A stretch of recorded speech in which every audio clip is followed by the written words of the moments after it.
আসসালামু আলাইকুম, welcome to my another video. আজকে আমরা জানবো ওজন বাড়ার কারণ, ওজন বাড়লে কী কী সমস্যা হয় আর কিভাবে ওজন কমানো সম্ভব। তাহলে চলুন ভিডিওটি শুরু করা যাক।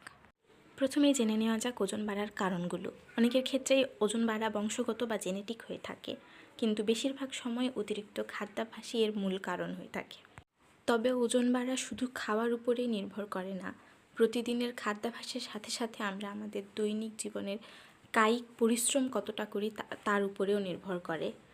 প্রতিদিন যে পরিমাণ শক্তি আমরা খাবারের মাধ্যমে সঞ্চয় করি, সেই পরিমাণ শক্তি কায়িক পরিশ্রম বা ব্যায়ামের মাধ্যমে আমাদের ক্ষয় করাও প্রয়োজন।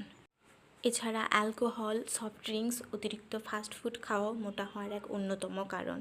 দীর্ঘদিন যাবৎ কিছু কিছু ঔষধ যেমন স্টেরয়েড জাতীয় ঔষধ ব্যবহারের ফলেও মোটা হওয়ার প্রবণতা আরও বাড়ে। এবার জেনে নেওয়া যাক ওজন বাড়লে কী কী সমস্যা হয়। স্থূল ব্যক্তিদের ডায়াবেটিস বা বহুমূত্র সাধারণ মানুষের তুলনায় বেশি হয়। শরীরে অতিরিক্ত চর্বি বা ডিসলিপিডিমিয়া দেখা যায়। রক্তে কোলেস্টেরল, ট্রাইগ্লিসারাইড ইত্যাদি বৃদ্ধি পায়। রক্তনালীর দেয়ালে চর্বি জমার কারণে হৃদযন্ত্রের সমস্যা ও উচ্চ রক্তচাপ সাধারণ মানুষের তুলনায় বেশি হয়। এমনকি মস্তিষ্কের রক্তক্ষরণ হবার ঝুঁকি থাকে।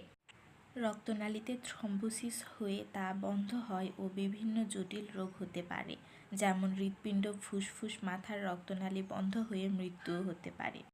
অতিরিক্ত ওজন বাড়ার ফলে অস্টিওআর্থ্রাইটিস নামক রোগ দেখা যায়। বেশি চর্বি জমা হওয়ার কারণে পেটের ও পায়ের মাংসপেশির সংকোচন ও প্রসারণে বাধাগ্রস্ত হয়, ফলে হার্নিয়া হতে পারে। সাধারণ লোকের তুলনায় বিশেষত 40 ঊর্ধ্ব নারীদের পিত্তথলির পাথর বেশি হয়ে থাকে। লিভারের কোষে চর্বি জমা হয়ে সিরোসিস জাতীয় রোগ হতে পারে।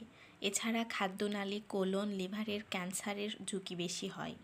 নাক ডাকা, স্লিপ অ্যাপনিয়া জাতীয় রোগ বেশি দেখা যায়। এবার জেনে নেওয়া যাক ওজন কমানোর উপায়গুলো। প্রথমেই মনে রাখতে হবে, দ্রুত বা তাড়াহুড়ো করে ওজন কমানো সম্ভব নয়।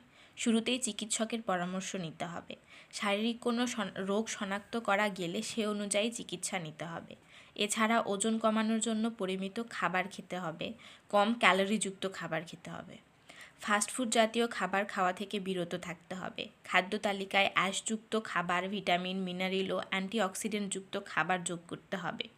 চিনি বা মিষ্টি জাতীয় খাবার এড়িয়ে চলতে হবে।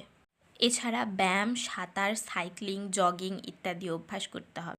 ভিডিওটি শেষ পর্যন্ত দেখার জন্য ধন্যবাদ। ভালো লাগলে চ্যানেলটিকে সাবস্ক্রাইব করবেন। আল্লাহ হাফেজ।